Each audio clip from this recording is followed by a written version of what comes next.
దీనిలో డైలాగులు ఏమి అనుకోవద్దు, కొంచెం చదువుతాను.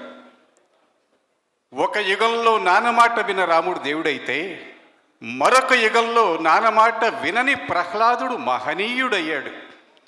ఇక్కడ మాట కాదు నాన్న, ధర్మం ముఖ్యం. ఎంత గొప్ప మాట!